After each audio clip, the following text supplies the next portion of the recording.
चलिए, आपका एक बार फिर से स्वागत है। तो आज हम लोग देखेंगे कि 1916 में भारत में एक मूवमेंट या फिर एक आंदोलन शुरू हुआ जिसको हम लोग होम रूल आंदोलन के नाम से जानते हैं। तो इसकी शुरुआत कैसे हुई, और ये जो होम रूल आंदोलन था ये बेसिकली दो लोगों ने किया शुरू, एक एनी बेसेंट और एक बाल गंगाधर तिलक। दोनों ने अपने अपने अलग अलग लीग बनाई, अपना कार्यक्षेत्र इन दोनों का अलग था और अपनी अपनी एक्टिविटी कर करके ये लोग होम रूल आंदोलन को जो है वो आगे बढ़ाते हैं। तो इसको हम लोग देखेंगे, फिर आंदोलन का स्वरूप कैसा रहा, क्या क्या तौर तरीके इस्तेमाल किए गए, सरकार का क्या रिस्पॉन्स रहा और असफलता के इसके कारण क्या रहे, इन सारी चीज़ों की चर्चा हम लोग यहाँ पे अभी करेंगे। आइए देखते हैं इसको एक एक करके क्या क्या इंपॉर्टेंट है इसमें। तो होम रूल आंदोलन जो शुरू होता है, होम रूल मूवमेंट, वो 1916 में शुरू होता है। और लीडर्स कौन कौन थे इसमें? एक तो बाल गंगाधर तिलक मैंने आपको बताया, और दूसरी थी एनी बेसेंट, ये आयरलैंड की बेसिकली थी। अभी इनके बारे में भी देखेंगे थोड़ा सा ज़्यादा। एम क्या था, चाहते क्या थे होम रूल आंदोलन में ये लोग? तो देखो, एम क्या था कि जो तुमने अंग्रेजी सरकार को ये लोग बोल रहे थे, ब्रिटेन की सरकार को, कि देखो भाई, जो तुमने ऑस्ट्रेलिया में दिया है, कनाडा में दिया है, क्या होम रूल या फिर सेल्फ गवर्नमेंट इसको बोलते हैं, स्वशासन, स्वशासन, तो आप हमें भी क्या करो, स्वशासन, तो ये जो आप हमें भी जो है भारतीय लोगों को भी दो। होम रूल बेसिकली क्या होता है, क्या करते हैं होम रूल में? होम रूल में ये डिमांड की जाती है कि जो हमारे घरेलू मुद्दे हैं, भारत के जो मामले हैं, उस पे कानून बनाने का अधिकार और कुछ स्वायत्ता जो है आप हमें दे दो। कुछ तो दोगे भाई, आप बाकी चीज़ें ठीक है, आप राज करो हम पे, दिक्कत नहीं है हमको, ठीक है, दिक्कत होगी भी तो हम क्या कर लेंगे, लड़ तो पार नहीं रहे आपसे। तो आप क्या करो कि हमें कुछ जो है ऑटोनॉमी दे दो, कुछ स्वायत्ता दे दो कि अपने घरेलू मामले, भारत के खुद के मामले जो है भारतीय लोग खुद देख सकें। ये था बेसिकली होम रूल, स्वशासन, है ना। तो इसमें जो है ब्रिटिश शासन के अंतर्गत ही डोमिनियन स्टेटस या फिर ये जो होम रूल की जो है वो मांग की जा रही थी नेताओं के द्वारा। अब इसमें क्या करेंगे कि ये लोग कोई तोड़फोड़ या फिर कोई विदेशी कपड़ा जला दो, जैसे उन्होंने 1905 में किया था स्वदेशी आंदोलन में, जो मैंने आपको पढ़ाया था तिलक ने खास करके, वो सब ऐसी कोई चीज़ नहीं करेंगे। देखो, तिलक 1914 में लौट के आते हैं। 1914 में कहाँ गए थे ये, बेसिकली कहाँ से लौट के आएंगे? तो मैंने आपको स्वदेशी आंदोलन जो 1905 में हुआ था, अगर नहीं देखा है वीडियो तो वो भी डिस्क्रिप्शन में डाल दूंगा, देखिए सबसे पहले वो सब जा करके, उसके बाद आपको अच्छे तरीके से समझ में आएगा।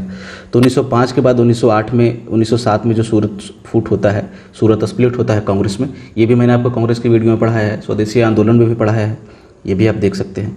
तो 1907 के सूरत फूट के बाद 1908 में तिलक को जेल भेज दिया जाता है और ये लौट कर आते हैं 1914 में, जून में।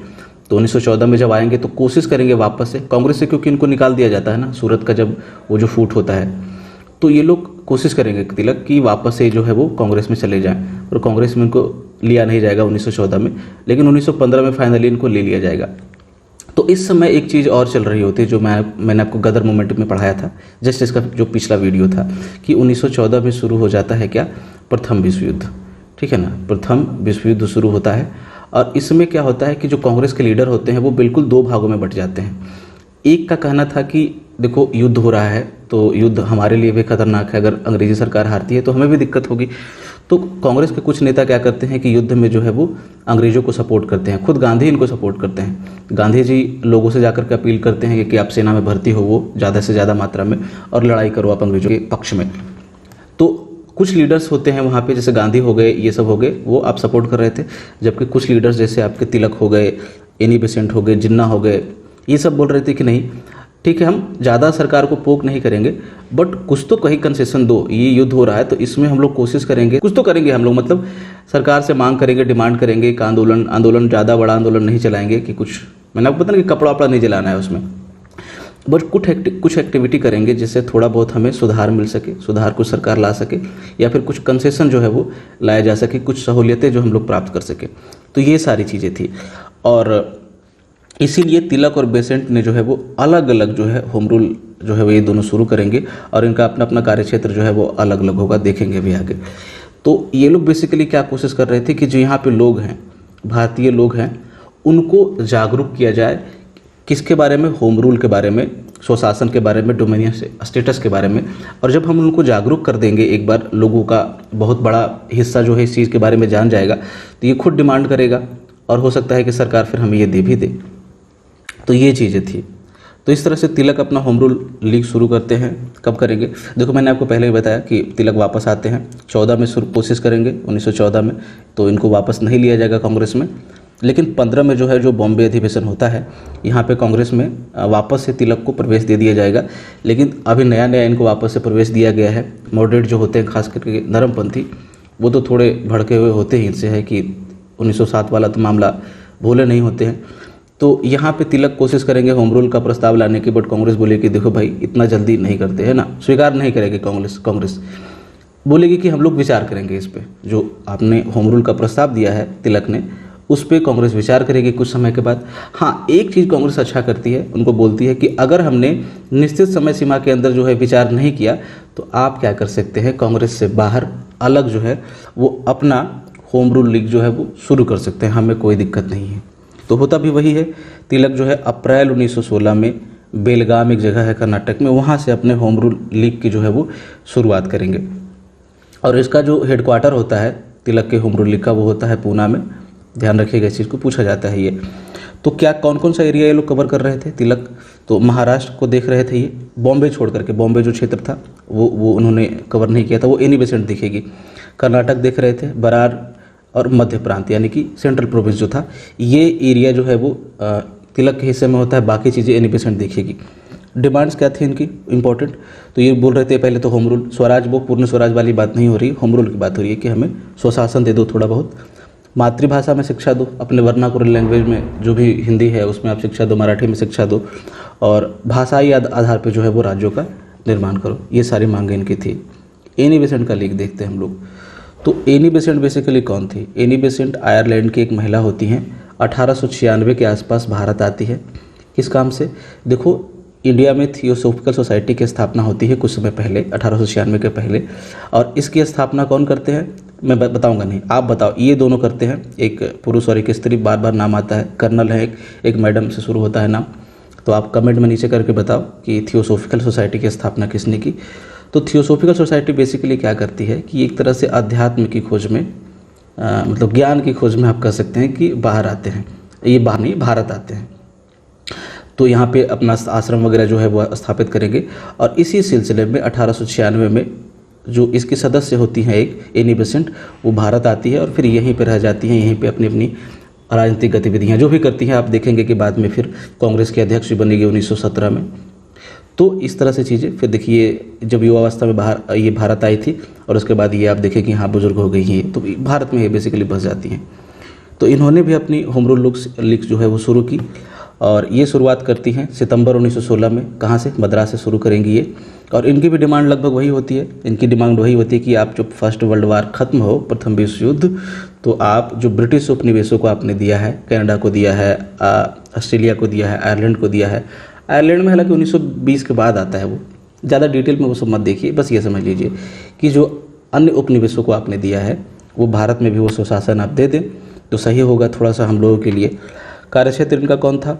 तो जितने भी तिलक के क्षेत्र थे उसको छोड़ करके जो बॉम्बे था, जैसे बॉम्बे तिलक ने नहीं लिया था, और शेष भारत जो है, बाकी जो इंडिया बच गया, वो एनी बेसेंट की टीम जो है वो देख रही थी, इसकी लीग जो देख रही थी। मैंने बताया ना कि ये लोगों को जागरूक करने की कोशिश करेंगे होम रूल लीग के बारे में, होम रूल के बारे में खास करके। कैसे करेंगे? तो एनी बेसेंट खास करके, ये दो इनका समाचार पत्र था, बहुत इंपॉर्टेंट है, याद रखिएगा। एनी बेसेंट 2 समाचार पत्र चलाती थी, एक का नाम है न्यू इंडिया और एक का नाम है कॉमनवेल्थ। देखो कॉमनवेल्थ का फोटो भी मैंने आप में लगा दिया है कि थोड़ा सा याद रहे, विजुअल्स आते हैं ध्यान में तो याद रहेगा ना। तो इनके सहयोगी कौन कौन से थे? 2 लोग थे, एक तो जॉर्ज अरुंडेल और एक बीपी वाडिया, ये दोनों लोग थे इनके सहयोगी। और जॉर्ज अरुंडेल क्या थे कि ये जो एनी बेसेंट का जो लीग था उसके सचिव हुआ करते थे ये। आंदोलन में क्या क्या तौर तरीके इस्तेमाल किए जाएंगे, स्वरूप कैसा होगा? देखो, तो वही है कि जागरूक करने के लिए क्या क्या किया जाता है लोगों के बीच में, जाकर के सभाएं करेंगे, सार्वजनिक सभाएं आयोजित की जाएगी, परिचर्चा डिबेट्स का आयोजन किया जाएगा, और लोगों को राजनीतिक तौर पे जो है वो जागरूक बनाया जाएगा होम रूल के बारे में। फिर पुस्तकालय, लाइब्रेरीज की स्थापना की जाएगी वहाँ पे जो है, और रीडिंग रूम्स बनाए जाएंगे, और यहाँ पे जो है वो राष्ट्रवादी यानी कि नेशनल पॉलिटिक्स से रिलेटेड चीज़ें जो है, पुस्तकें जो है वहाँ पे होंगी, और लोगों को बोला जाएगा, खास करके विद्यार्थियों को बोला जाएगा कि भाई आओ, आप देखो ये रीडिंग रूम्स हमने बनाया है बहुत बढ़िया, आप यहाँ पे आओ, आप पढ़ो एक बार। सभाएँ आयोजित की जाएगी, समाचार पत्र होंगे, उसके माध्यम से लोगों को बीच जो है वो जागरूकता फैलाई जाएगी, पोस्टर्स यानी पैम्फलेट निकाले जाएंगे, धार्मिक गीत, नाटक, पोस्ट कार्ड, इन सब चीज़ों के द्वारा है जो लोगों में जो है वो जागरूकता फैलाने की कोशिश की जाएगी होम रूल के बारे में। सरकार क्या करेगी? सरकार देखो, एक तो युद्ध हो रहा था, सरकार ऐसे भी चिढ़ी हुई थी कि कुछ चाहिए नहीं, ऊपर से आप सरकार को उंगली कर रहे हो, पोक कर रहे हो, तो ठीक है ना। तो सरकार यहाँ पे आपको छोड़ेगी नहीं, मारपीट तो करेगी सरकार, तो वो मारपीट करती है, दमन चक्र चलाती है थोड़ा सा। और जो विद्यार्थी होते हैं उनको सीधा सीधा बोल दिया जाता है कि आप सार्वजनिक सभाओं में भाग नहीं लेंगे, प्रतिबंधित कर दिया जाता है विद्यार्थियों को। तिलक को देखेंगे कि तिलक को दिल्ली वगैरह जैसे क्षेत्रों में बैन कर दिया जाता है तिलक को, है ना। तो ये चीज़ें होती है। जून 1917 में एनी बेसेंट और उनके जो सहयोगी होते हैं जॉर्ज अरुंडेल और वीपी बाडिया, उनको क्या करेगी सरकार? गिरफ्तार कर लेगी। बाल गंगाधर तिलक पे उनके जन्मदिन के दिन है जो है वो मुकदमा दायर कर दिया जाता है। तिलक बोलते हैं कि बर्थडे गिफ्ट है हमारे लिए, कोई दिक्कत नहीं है। और बाद में ये हालांकि कोर्ट इसको खारिज कर देगी। इस तरह की चीज़ें होती रहती है। और इसी सिलसिले में सुब्रमण्यम अय्यर होते हैं वहाँ पे, वो नाइटहुड का उपाधि है वो त्याग कर देते हैं कि ले जा, सर का उपाधि देके क्या करेगा भाई, होम रूल दे दे तो कुछ काम बने, है ना। तो ये जो है उपाधि त्याग कर देंगे। ऐसी चीज़ें यहाँ पे होती है। असफल हो जाता है मूवमेंट, बेसिकली कुछ होगा नहीं ज़्यादा इसमें। तो कारण क्या रहे असफलता के, वो देखिए। तो देखो क्या है ना, कि मैंने आपको बताया कि कांग्रेस में दो भाग था। यहाँ भी एक को लग रहा था कि नहीं, थोड़ा सा सरकार को सपोर्ट करो। एक सरकार को सपोर्ट करने के बजाय कुछ आंदोलन करके, कुछ ये करके, कुछ स्वायत्ता या फिर कंसेशन लेने की बात कर रही थी। 1918 में देखो सरकार क्या बोलती है कि हम लोग एक सुधार ला रहे हैं, देखो एक रिफॉर्म ला रहे हैं, आप लोग थोड़ा वेट कर लो, ये जो कर रहे हो ना आप लोग थोड़ा वेट करो। तो रिफॉर्म के बारे में जैसे ही जानकारी मिलती है, 19 जुलाई या जून 1918 में आता है ये, सरकार जानकारी देती है। इसको बोलते हैं हम लोग मोंटेग्यू चेम्सफोर्ड रिफॉर्म। आप देख रहे हैं दोनों है यहाँ पे। मोंटेग्यू होते हैं भारत सचिव और चेम्सफोर्ड होता है आपका भारत का वायसराय उस समय। तो अब जब राष्ट्रवादी नेता जो होते हैं उनको लगता है कि यार रिफॉर्म तो ला ही रहे हैं सरकार, तो ये आंदोलन करके क्या होना है, हो सकता है सरकार और भड़क जाए, तो लाने दो एक बार, कोई दिक्कत नहीं है, लाने दो। और ऐसा लोगों में विभाजन हो जाता है। खुद बेसेंट आप देखेंगे, हालांकि वो तो गिरफ्तार हो गई थी, लेकिन 17 में रिहा होंगी वो, तभी तो वो अध्यक्ष बनेगी कांग्रेस की। तो यहाँ पे बेसेंट भी बीच बीच में फंस जाती है कि क्या करें, अब सरकार ला रही, सुधार हो सकता है कि होम रूल दे दे, तो वो भी बीच बीच में रहती है। तो इस तरह से जो है वो बिल्कुल डिलेमा की स्थिति बन जाएगी, क्या करें क्या ना करें वाली। और तिलक को एक डेट आ जाता है ये कोर्ट का, और एक मुकदमा इन पे होता है, तो उसके डेट के सिलसिले में ये विदेश चले जाते हैं। तो कोई बचता नहीं है कि आंदोलन को देख सके, और एक तरह से लीडर इसके कोई होते नहीं है, नेतृत्वहीन हो जाता है ये आंदोलन, और धीरे धीरे ये समाप्त हो जाएगा। तो ऐसा है, ख़त्म होता है ऐसे ही। और भी नेता थे जो इससे जुड़े हुए थे, जिसका नाम आप बेसिकली नहीं सुनते हैं, इन दोनों का नाम ही सुनते हैं कि एक तिलक थे, एक एनी बेसेंट थे। बट बाकी लोगों आप देखिए, पूछा जाता है कि लाला लाजपत राय और मदन मोहन मालवीय, मोतीलाल नेहरू, चित्तरंजन दास, जवाहरलाल नेहरू थे इसमें, तेज बहादुर सप्रू और मोहम्मद अली जिन्ना भी थे इसमें शामिल। तो ये था आज का वीडियो। आई होप आपको अच्छा लगा होगा। तो लाइक करें इसको, अगर ठीक लगा तो कमेंट करके बताएं कि क्या चीज़ें और इम्प्रूव की जा सकती है, क्या अलग से चाहिए आपको, और शेयर करें ज़्यादा से ज़्यादा हिंदी मीडियम वाले लोगों तक इसको। और ऐसे ही वीडियो आती रहेगी इस पर, तो आप सब्सक्राइब कर लो अगर देखना चाहते हैं ऐसे ही कंटेंट। तो thank you, thanks for watching.